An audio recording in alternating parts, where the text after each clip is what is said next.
आदरणीय बंधुओं, माताओं व मेरी प्यारी बहनों, राधे राधे। बंधुओं, कल हमने श्रीमद् भगवत गीता के प्रथम अध्याय का श्रवण किया। आज हम इस वीडियो में पितृपक्ष के पुण्यदायक अवसर पर अपने अपने पितरों की आत्मिक शांति हेतु, उनकी प्रसन्नता हेतु व उनका आशीर्वाद और शुभ कृपा अपनी अपनी संतानों पर बनी रहे, घर परिवार में खुशियां बनी रहें, इस हेतु श्रीमद् भगवत गीता के दूसरे अध्याय का श्रवण करेंगे, जिसमें भगवान श्री कृष्ण अर्जुन को युद्ध करने के लिए प्रेरित करते हुए ज्ञान दे रहे हैं। व्याकुल हुए अर्जुन को भगवान श्री कृष्ण बोले, हे अर्जुन, अनर्थ के सेवन करने योग्य अपयशकारक मोह इस समय तुम्हारे मन में कहाँ से आया?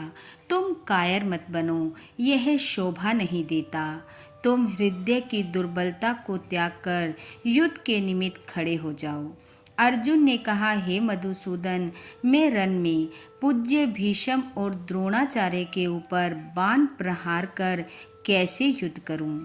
गुरुजनों को मारकर उनके रक्त से सने भोगों को कैसे भोगूं? हम नहीं जानते कि संग्राम में हम दोनों में से कौन जीतेगा। यदि हम जान भी लें तो भी जिनको मार करके हम जीवित रहना नहीं चाहते, वही धृतराष्ट्र के पुत्र हमारे सामने प्रस्तुत हैं।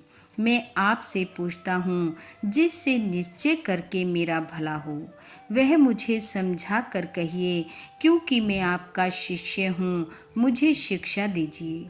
मुझे पृथ्वी का निष्कंटक राज्य मिल जाए और देवताओं का भी अधिपत्य मिल जाए, तो भी ऐसा कोई उपाय नहीं दिखता कि जो मेरी इंद्रियों के शोक को दूर कर सके। हे गोविंद, मैं युद्ध नहीं करूँगा। यह कहकर अर्जुन चुप हो गया। संजय बोला, हे राजन, दोनों सेनाओं के मध्य में खिन्न होकर बैठे अर्जुन से भगवान श्री कृष्ण ने ये वचन कहे, हे अर्जुन, जिसके लिए शोक नहीं करना चाहिए तू उसके लिए शोक करता है और पंडितों जैसे वचन कहता है, परंतु पंडित लोग न मरों का शोक करते हैं और न जीवितों का। यह बात असंभव है कि मैं पहले ना था, तुम ना थे और ये राजा भी ना थे और इसके बाद नहीं होंगे। जैसे देहधारियों की लड़कपन, जवानी, बुढ़ापा ये अवस्था होती है, तैसे ही मृत्यु के बाद दूसरी देह की होती है। इसलिए पंडित लोग मोक्ष को प्राप्त होते हैं। हे अर्जुन, सुख दुख को समान मानने वाले जिस वीर पुरुष को ये बाहरी पदार्थ कलेश नहीं देते, वह मोक्ष पाने का अधिकारी है। असत वस्तु का तो अस्तित्व ही नहीं है और सम का अभाव नहीं है। इस प्रकार इन दोनों को ही तत्वज्ञानी पुरुषों ने देखा है। जिससे सारा संसार व्याप्त है, उसको अविनाशी जानो, क्योंकि इस नाश रहित आत्मा का विनाश करने में कोई समर्थ नहीं है। इसलिए हे अर्जुन, तुम युद्ध करो। जो पुरुष इस आत्मा को मारने वाला तथा जो मरने वाले मानते हैं, वे दोनों ही ज्ञानी नहीं हैं, क्योंकि यह आत्मा ना मरती है, ना इसको कोई मारता है। आत्मा ना कभी जन्मती है और ना कभी मृत्यु को प्राप्त होती है। नष्ट होने पर भी वह नाश को प्राप्त नहीं होती। जो पुरुष इस आत्मा को नित्य, अविनाशी, निर्विकारी और अजन्मा जानता है, वह किस को घात करावेगा और किस को मारेगा। जिस प्रकार मनुष्य पुराने वस्त्र को फेंककर नए वस्त्र ग्रहण करता है, उसी प्रकार आत्मा पुरानी देह छोड़कर नई देह धारण करती है।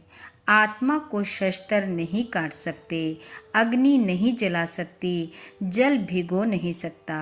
यह अविनाशी, सर्वव्यापी, स्थिर, अचल और सनातन है। यह इंद्रियों से जानी नहीं जा सकती।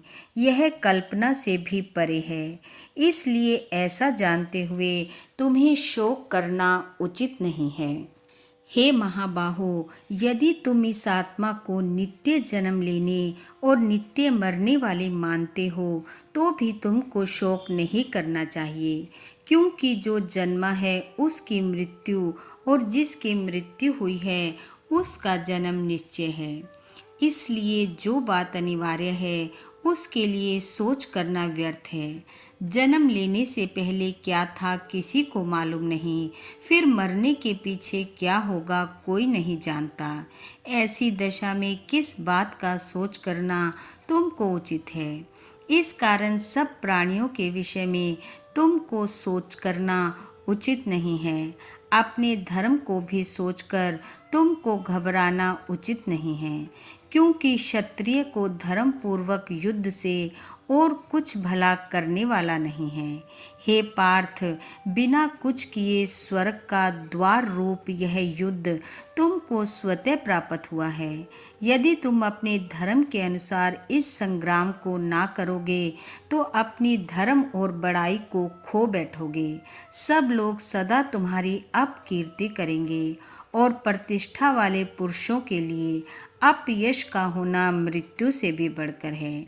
ये महारथी समझेंगे कि अर्जुन डर कर संग्राम से हट गया और अब तक जो लोग तुम्हारा मान करते थे वे अपयश करने लगेंगे। शत्रु लोग तुम्हारे पराक्रम की निंदा करते हुए अनेक प्रकार के दुर्वचन कहेंगे। इससे बढ़कर दुख तुमको और क्या होगा। यदि तुम युद्ध में नष्ट हो गए तो स्वर्ग का सुख भोगोगे और जीतने पर पृथ्वी तल पर राज्य करोगे। इसलिए युद्ध के निमित्त दृढ़ प्रतिज्ञ होकर खड़े हो जाओ। सुख दुख, लाभ हानि, जय पराजय, इनको समान समझकर लड़ने के लिए तैयार हो। ऐसा करने से तुम पाप को प्राप्त नहीं होगे। हे पार्थ, यह ज्ञानोपदेश ज्ञान योग के विषय में तुझसे कहा गया। अब निष्काम कर्म योग के विषय में सुन। जिस ज्ञान को पाकर कर्म बंधन से तेरी मुक्ति होगी। कर्म योग मार्ग एक बार प्रारंभ किए बिना कर्म का नाश नहीं होता और विघ्न पड़ने पर भी शुभ फल होता है। हे अर्जुन, वेद त्रिगुणात्मक अर्थात सकाम है। तुम निष्काम हो जाओ। सुख दुख को समान जानकर नित्य योग क्षेम आदि स्वार्थों में ना पड़कर धीरजवान और आत्मनिष्ठ बनो। जैसे छोटे छोटे अनेक जलाशयों में मनुष्य का कार्य सिद्ध नहीं होता है, बड़े बड़े जलाशयों से वे सब प्रयोजन अनायास ही सिद्ध हो जाते हैं। उसी तरह संपूर्ण वेदों में कहा हुआ काम कर्मों का फल ब्रह्म में भक्ति रखने वाले मनुष्यों को सहज में ही प्राप्त होता है। तुमको केवल कर्म करना चाहिए, फल तुम्हारे अधिकार में नहीं है। तुम ना तो फल की अभिलाषा से काम करो, ना निकम्मे ही रहो। फल की आशा त्याग कर कार्य की सफलता को समान मानकर तुम योग रत होकर कर्म करो। यही कर्म ज्ञान योग है। इस बुद्धि योग सहित कर्म से अन्य कर्म अत्यंत हीन हैं। इसलिए तुम बुद्धि योग का आश्रय ग्रहण करो। फल की इच्छा रखने वाले निकृष्ट होते हैं। निष्काम कर्म करने वाले पुरुष ईश्वर कृपा से ही इसी संसार में सुकृत तथा दुष्कृत इन दोनों का ही त्याग कर देते हैं। इसलिए तुम निष्काम कर्म करने में तैयार रहो। कर्म फल को त्याग कर ही बुद्धि युक्त ज्ञानी पुरुष जन्म बंधन से हटकर मोक्ष को प्राप्त होते हैं।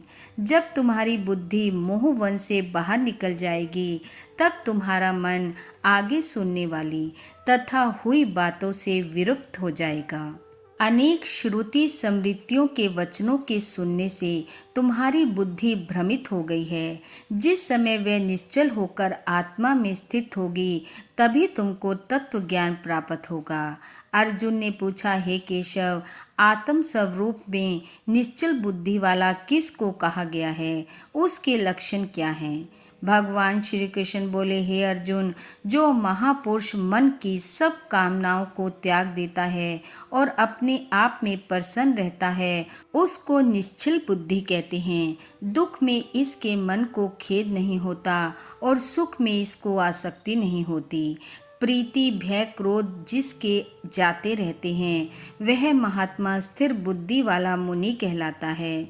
जो शुभ पदार्थ प्राप्त होने से हर्ष नहीं करता, अशुभ से अप्रसन्न नहीं होता, उसी को स्थिर बुद्धि जानना चाहिए। जैसे कछुआ अपने अंगों को सिकोड़ लेता है, उसी तरह जो पुरुष अपनी इंद्रियों को विषयों से हटाता है, उसी की बुद्धि स्थिर जाननी चाहिए। निराहारी पुरुष के विषय घट जाते हैं, परंतु विषयों में उसकी चाह बनी रहती है। पर ब्रह्म का अनुभव होने पर वह चाह भी घट जाती है। हे अर्जुन, मोक्ष में प्रत्यक्ष करने वाले विद्वान व्यक्ति को भी प्रबल इंद्रियां बलात्कार से उसके मन को जीत लेती हैं।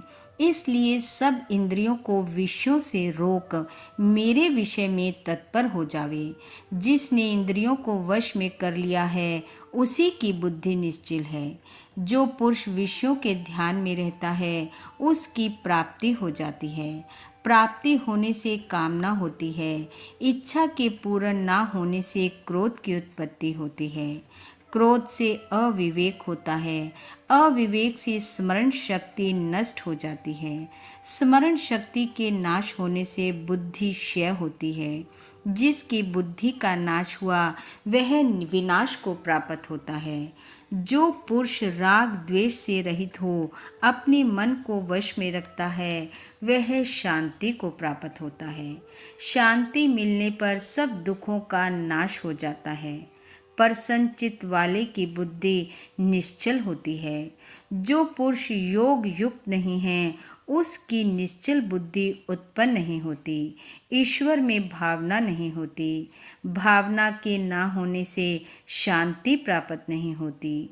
अशांत को सुख भला कहाँ से मिलेगा।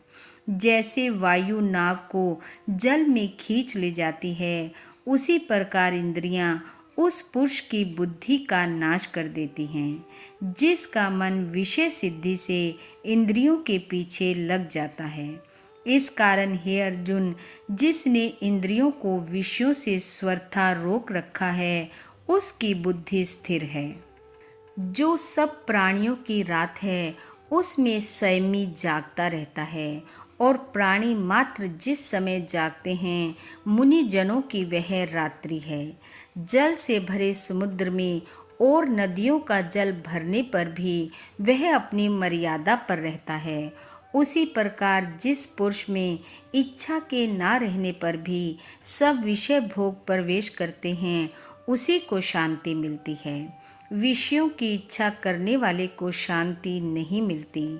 जो सब कामनाओं को छोड़कर तथा इच्छा रहित विचरता है और ममता अहंकार जिसमें नहीं है, वह शांति को प्राप्त होता है। हे पार्थ, ब्रह्म स्थिति यही है। ऐसी स्थिति मिल जाने पर प्राणी फिर मोह में नहीं फंसता और अंत समय में निर्वाण ब्रह्म को प्राप्त होता है। इति श्रीमद् भगवत गीता सुपनिषद सुब्रह्म विद्या योग शास्त्रे श्री अर्जुन संवादे आत्म संयम योगो नाम द्वितीय अध्याय समापत। बोलो भगवान श्री कृष्ण की जय। बंधुओं, भगवान श्री कृष्ण व आपके पितृ पूर्वजों की कृपा आप व आपके परिवार पर सदैव बनी रहे। आपका घर आंगन खुशियों से महकता रहे। इन्हीं शुभकामनाओं के साथ आप सबका बहुत बहुत धन्यवाद। राधे राधे।